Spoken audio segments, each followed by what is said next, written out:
Bonjour le Congo. L'actualité du Congo par des journalistes correspondants à travers le pays. Présentation Jean-Eudes Gongami Kembi.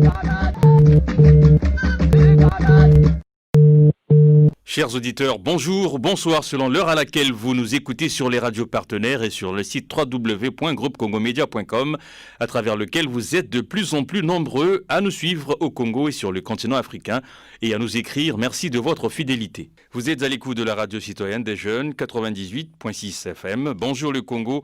Ce sont les voix du Congo pour le monde, le tour des correspondants à travers le Congo pour l'actualité et les infos des villes et départements du Congo avec notre réseau de correspondants.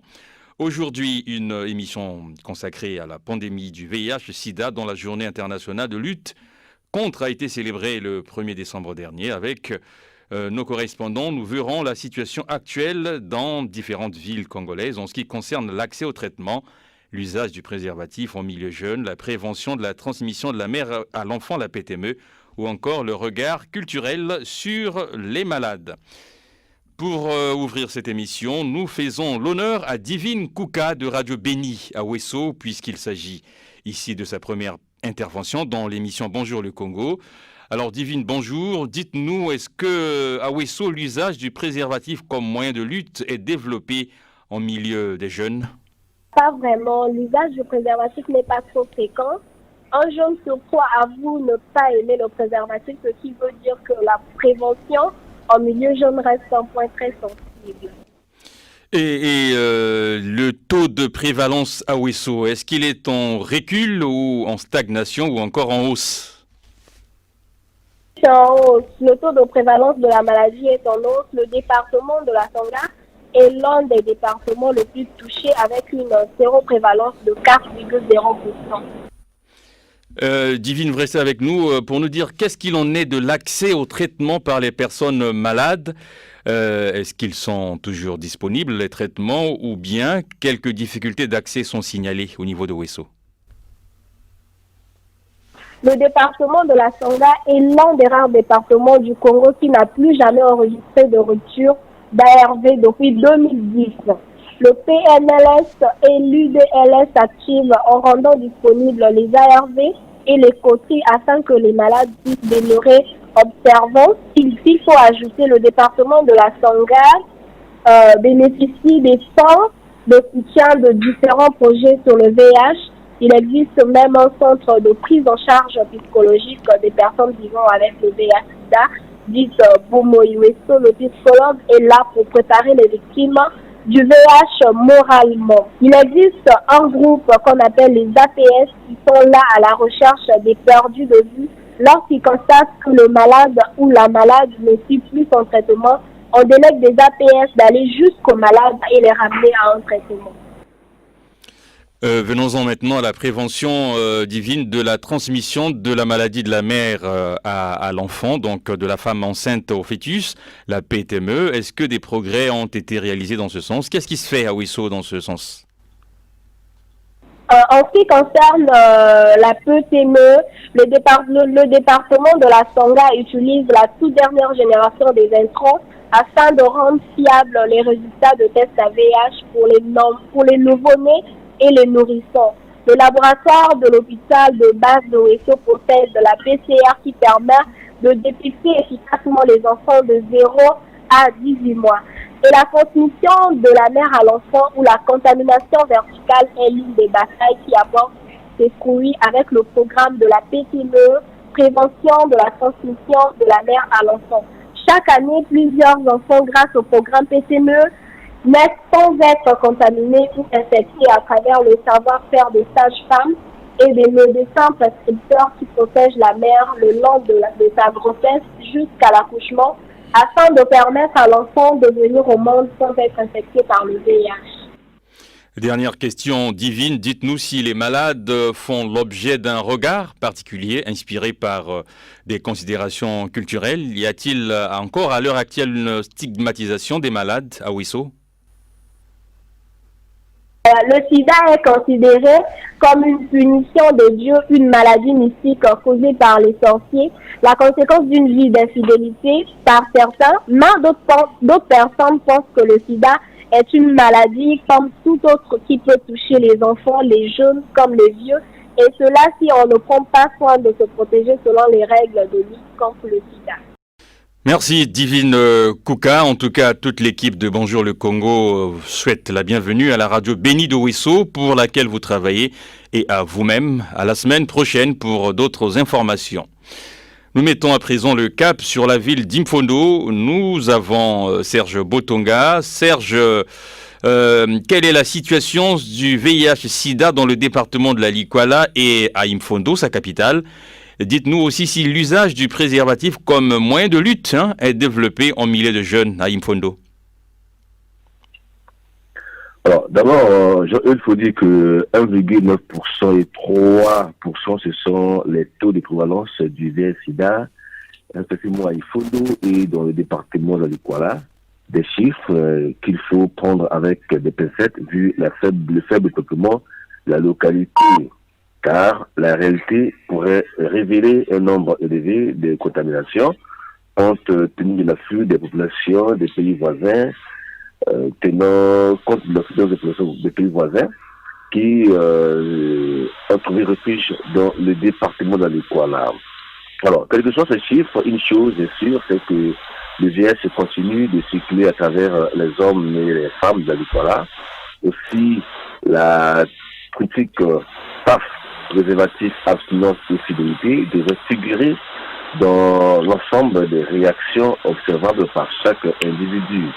Malheureusement, ce comportement ne fait pas les gens, surtout en milieu jeune, car lorsqu'on considère le nombre de grossesses précoces chez les jeunes filles de 14 à 17 ans, ça nous fait dire que le port du préservatif n'est pas systématique lors des rapports sexuels dans cette tranche d'âge. Serge, est-ce que le taux de prévalence à Imfondo et dans la Likwala est en recul? Est-ce qu'il le stagne ou encore il est en hausse?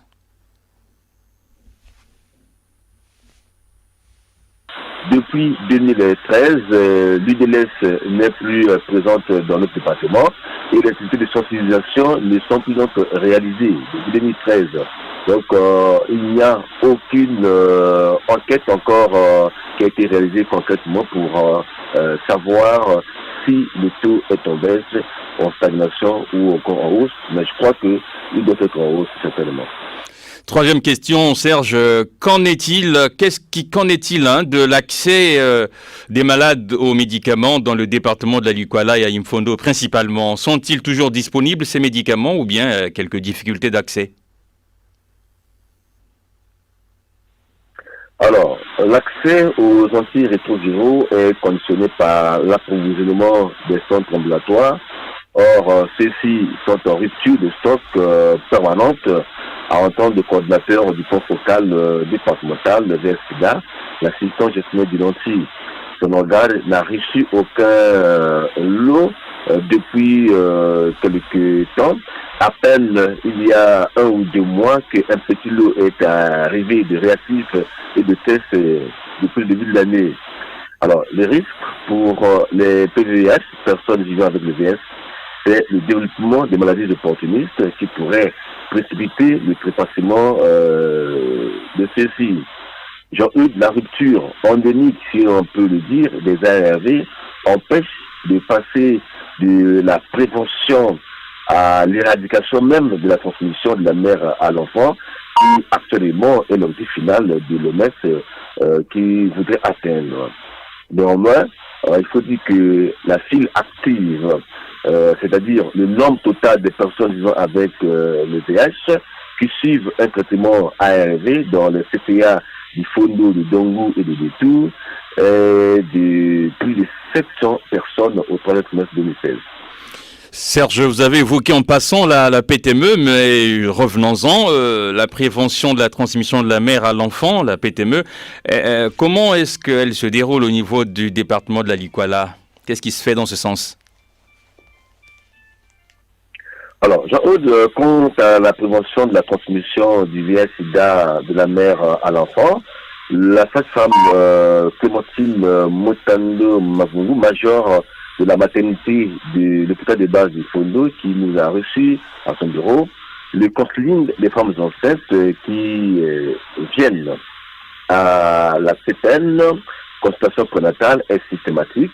Mais malheureusement, je dis bien malheureusement, cet acte se heurte au manque criel de tests de dépistage. Par ailleurs, même si le dépistage se révèle positif, la prise en charge ne peut se faire faute des antirétroviraux. Heureusement que depuis le mois de janvier de cette année, aucune femme enceinte n'a été dépistée positive à la CPN de l'hôpital de base du Fondo. Surtout en 2016, 2 femmes seulement ont été donc dépistées positives. Jusqu'à ce jour, 191 femmes ont été donc consignées afin de connaître leur état sérologique et aucune d'elles n'était dépistée positive. Serge, dernière question pour terminer. Est-ce que les malades font l'objet de discrimination sociale fondée sur des considérations culturelles à Imfondo? Bon, il faut dire que les préjugés ont la tête dure, Jean-Eudes. En effet, une mauvaise perception de la maladie est peut-être à l'origine de la phobie du dépistage volontaire, car pour beaucoup, le faire, c'est attirer la malédiction sur soi. Et qui est déplorable, Jean-Claude, c'est que depuis, comme on l'a dit, l'arrêt de l'activité de l'EDLS, il est difficile que les gens soient sensibilisés, alors que l'éducation, la sensibilisation doit être permanente afin que les préjugés disparaissent. Or, lorsqu'il n'est pas là, ça laisse libre cours aux préjugés, à l'interprétation de chacun des personnes, Jean-Eudes. Serge Botonga, merci de votre participation et à bientôt, chers confrères. Je rappelle que vous travaillez pour Radio Moka à Imfondo. Direction le sud du Congo, dans le département de la Bwenza, où nous attend Dimi Bitemo Mwanza de la radio Colombe à l'UTT. Dimi, vous commencez par une présentation de la situation dans les grandes villes du département avant d'aborder la problématique de l'usage du préservatif par les jeunes. Avant de parler de l'usage du préservatif par les jeunes, il faille signaler que les statistiques de 2003 prouvaient que le taux de prévalence était très élevé dans les 2 grandes villes du département de la Bwenza, notamment Kayi avec 2,6% et Madingu avec 4,7%. Prenons donc référence du taux de prévalence des villes précitées. On estime que la ville de l'UTT, qui constitue un véritable carrefour important et par sa position géographique, est loin d'être épargnée de la pandémie. Parlons donc de l'usage du préservatif par les jeunes. C'est l'occasion de le dire, il y a moins de jeunes qui font usage du préservatif dans la ville de l'UTT. Car au regard du nombre de grossesses enregistrées au SMI de l'hôpital de base de l'UTT et les autres centres de santé, il ressort que plus de 55% des jeunes filles dont l'âge varie entre 12 et 18 ans portent des grossesses chaque année. Évoquons à présent, Jimmy, le taux de prévalence à l'UTT. Est-ce qu'il avance, stagne ou il est en recul? Quand vous partez de 2003 aujourd'hui, nous sommes en 2017. Voyez-vous, il y a beaucoup d'années et jusque-là, il n'y a aucun service qui est déjà passé pour un dépistage. Pour en savoir plus, quel est le pourcentage, par exemple, que la ville de l'UTT peut avoir en ce qui concerne, bien entendu, le taux de prévalence. Jimmy, parlons à présent de l'accès au traitement, la trithérapie par les personnes vivant avec le VIH, les PVVIH. Y a-t-il un centre qui assure la fourniture des médicaments aux malades? Et dites-nous aussi si ces médicaments sont toujours accessibles et disponibles. Au niveau de la communauté urbaine de l'UTT, il n'y a pas de centre de prise en charge, mais plutôt tous les malades vont vers Madingu, au niveau de l'hôpital de base, et puis l'hôpital de base de Nkaï. En plus, le centre de santé intégré, Mwanantou, qui est installé à Nkaï. Donc il y a 3 centres en fait qui sont chargés pour la distribution des ARV au niveau du département de la Bouenza. Les produits sont toujours disponibles à l'hôpital de base d'Nkaï, au centre de santé intégré Mwanantou, installé à Nkaï, et ensuite à Madingu. Mais les malades sont souvent confrontés à une réelle difficulté. Le département de la Bouenza, qui compte 10 districts, ne dispose que 3 centres de distribution d'antirétroviraux, à savoir l'hôpital de base, comme je vais le dire, l'hôpital de base de Nkaï, le centre de santé intégré Mwananto, installé en Nkaï, également l'hôpital de base de Madingu. Et comme vous le constatez, les personnes vivant avec le VIH-Sida sont obligées d'effectuer le déplacement chaque fin du mois pour s'approvisionner en médicaments. Je voudrais qu'on évoque aussi, Dimi, avec vous, la PTME, la prévention de la transmission de la mère à l'enfant, comme nous l'avons déjà fait avec les précédents confrères de Wesso et d'Imfondo. Qu'en est-il à l'UTT? S'agissant de la prévention sur la transmission du VIH-Sida, de la mère à l'enfant, il existe au niveau de l'hôpital de base de l'UTT un service de prise en charge de la femme enceinte séropositive et de son fœtus par l'administration d'un ARV à la mère pendant la grossesse, à l'enfant après la naissance par la substitution du lait maternel par le lait artificiel ou par la réduction du durée de l'allaitement 4-6 mois environ. À Imfondo et à Wesso, nous disait tout à l'heure Serge et Divine, les PVVIH sont mal regardés. Est-ce que c'est le cas aussi au niveau de la communauté urbaine de l'UTT? Bon, vous savez que ce sujet dans notre société reste un sujet tabou. Et même les malades, seuls les services habilités ont la possibilité de maîtriser qui est malade, qui ne l'est pas. Mais au sein de la société comme telle, comme je venais de le dire, c'est un sujet tabou. Donc, il est difficile de distinguer et de constater que XY est porteur de la maladie. Et donc, parler en termes de discrimination au sein de la société, non, cela n'existe pas. Ça n'existe pas dans la communauté urbaine de l'UTT. Les malades vont vers les centres autorisés, prendre leur ARV, et ils les prennent sans problème et sans pourtant qu'il y ait une discrimination au niveau de la société. Dimi Bitemo Mwanza, correspondant de l'émission Bonjour le Congo à l'UTT dans le département de la Bouenza, journaliste à Radio Colombe, je le rappelle, merci et bon week-end à vous à l'UTT. Clarisse Milandou, vous êtes à Sibiti, capitale du département de la Lékoumou, c'est au sud du pays. Bonjour, alors vous nous dites qu'à Sibiti, la PTME, ça marche bien. Clarisse? La prévention de la transmission de la mère à l'enfant, PTME, est un cycle qui part de la sensibilisation au dépistage jusqu'à la prise en charge de la femme enceinte séropositive. Quand elles viennent aux consultations prénatales CPN pendant leur PV, on leur fait le test de dépistage. Pour celles qui sont séronégatives, on leur produit les conseils pour se protéger et se maintenir. Et celles qui sont séropositives, qui ont le VIH, il faut éviter que leur VIH qui est dans le sang puisse passer à l'enfant. En ce moment, on leur donne des médicaments qu'on appelle les ARV qui vont réduire le virus dans le sang. Et pendant l'accouchement, on donne à l'enfant les médicaments ARV jusqu'à 21 jours. À 3 mois, on fait le test à l'enfant pour la vérification. Et la maman continue à prendre les ARV après l'accouchement, puisqu'elle a le virus en elle. Dans la Lékoumou, il y a 18 CCI qui proposent le test aux femmes enceintes. Clarisse, concernant les antirétroviraux, dans le grand département de la Lékoumou, puisqu'il est assez grand, ils ne sont disponibles qu'à Sibiti, la capitale, c'est ce que vous nous dites.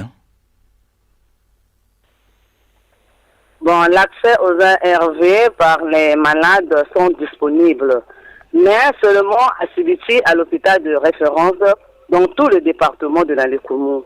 Selon les données, le trimestre passé, le mois de juillet, août, septembre 2017, il y avait 582 personnes, disons les adultes, qui ont pris les ARV, dont 189 hommes et 393 femmes.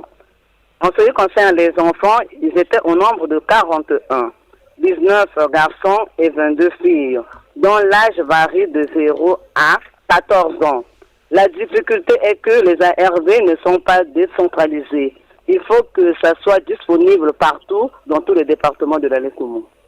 Merci Clarisse. Venons-en maintenant à l'usage du préservatif par les jeunes de Sibiti et du département de la Lékoumou.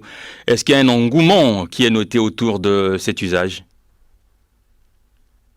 Malgré qu'il y avait des séminaires dans la Lékoumou, la jeunesse ne prend pas au sérieux ce message. Pour certains, vu la durée qu'ils sont ensemble au concubinage, finissent par abandonner les préservatifs et ceci est disponible et vendu au marché. Merci bien Clarisse, vous nous appeliez depuis la ville de Sibiti. Vous pouvez réécouter ce programme sur le site internet groupecongomedia avec un s.com dans la rubrique productions audiovisuelles ainsi que sur nos radios partenaires Radio Moka Infondo, Radio Colombe à l'UTT, Radio Divouba Nkaï, Radio Aquapenda à Makwa, Radio MN à Oyo et la Radio Ibiti FM à Sibiti ainsi que la radio Beni à Wesso. 2 numéros de téléphone pour nous contacter, le 06 512 54 97, le 05 340 79 43, précédé du 00 242 si vous êtes à l'étranger. Si vous voulez nous écrire, une adresse mail, contact@groupecongomedia.com. Vous êtes de plus en plus nombreux à nous écrire pour nous encourager. Je vous dis merci au nom de toute l'équipe de production, Sylvain Manyongi, à la préparation et à la coordination, Dubrin Brunel à la réalisation technique, René Lyon à la participation, Poncien Kaya Goma, webmaster. Merci à vous qui nous écoutez sur l'ensemble des radios partenaires à travers le Congo. Au revoir et à la semaine prochaine pour un nouveau numéro. C'était Bonjour le Congo, l'actualité du Congo par des journalistes correspondants à travers le pays. Présentation Jean-Eudes Gongami Kembi.